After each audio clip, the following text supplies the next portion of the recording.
Stormy weather moves through the area, leaving death and destruction behind. There are at least 12 deaths to report and widespread damage. Your complete storm team coverage starts right now.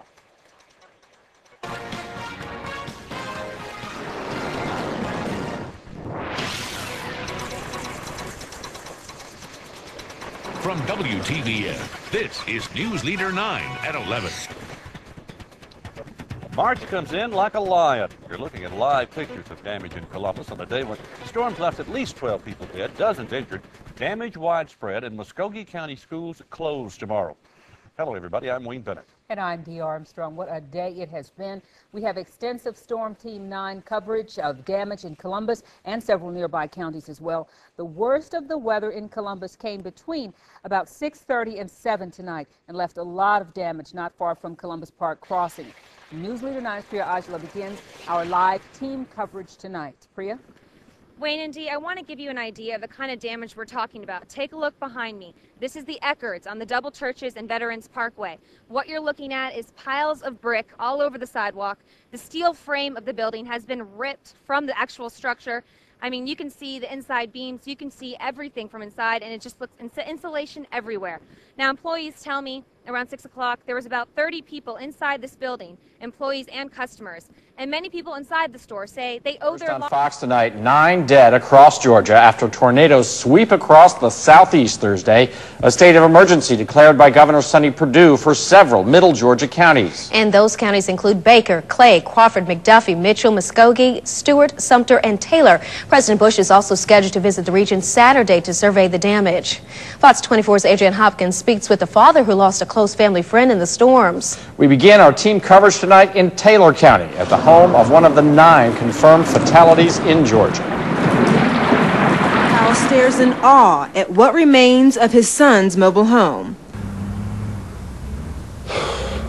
It's the sound of a defeated man whose son and daughter-in-law, Kenneth and Tina, and family friend Wallace Culverhouse lived in this home. Yesterday evening, just before I told them that they could come out there, might not be any safer out there, but I knew a mobile home wasn't safe. His house sustained no damage.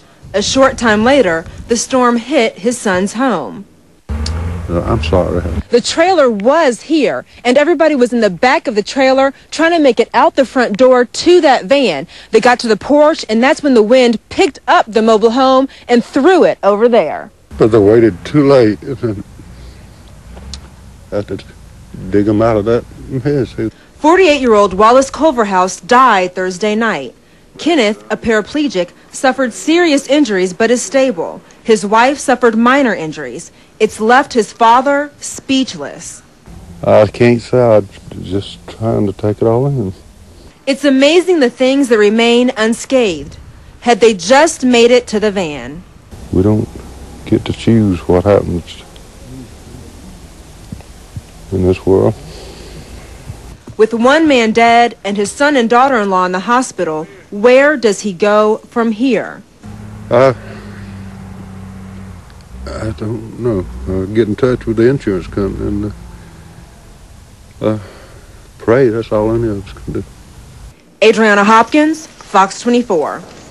And friends and neighbors say they were impressed by the emergency team's quick response to the scene. Some rescued just minutes after being buried. Dozens of homes in Crawford County hit by Thursday's storms. The Sandy Point Road area sustaining extensive damage, with many homeowners left picking through rubble Friday. According to the Crawford County Fire Department, 60 structures were damaged, 16 of those totally destroyed. Crews were on the scene from about 5:30 Thursday evening until 3 o'clock Friday morning. It looks like a war zone. It's, it's pretty bad. It makes you think about what you got and, how precious life really is.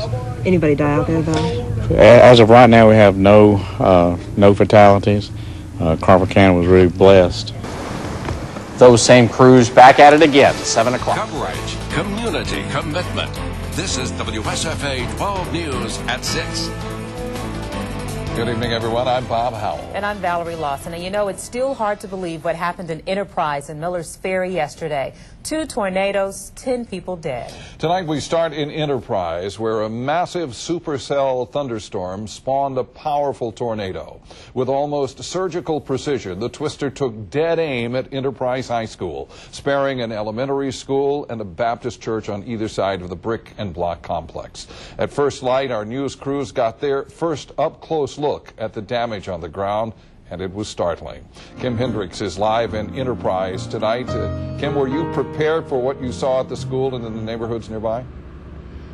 You know, in some ways, Bob, from everything you and I saw yesterday throughout our wall-to-wall coverage, but to actually see it in person, you know, we've all covered hurricanes and tornadoes before, but the extent of the damage here, and I think something that really hits me the most, the windows blown out of virtually every vehicle in this area, and I mean 300 or so vehicles, the suction of that storm just taking the windows right out, and you can get caught up in the damage and almost feel as if, well, I'm not attached to this. But when you turn and look at this school and you remember 8 students died, they are also a resident here in Enterprise. That's what's so hard to take. I'm Reginald Jones. And I'm Angie Casey. Thanks for joining us for News 4 at 5. The names of the 8 students who died in yesterday's tornado have been released.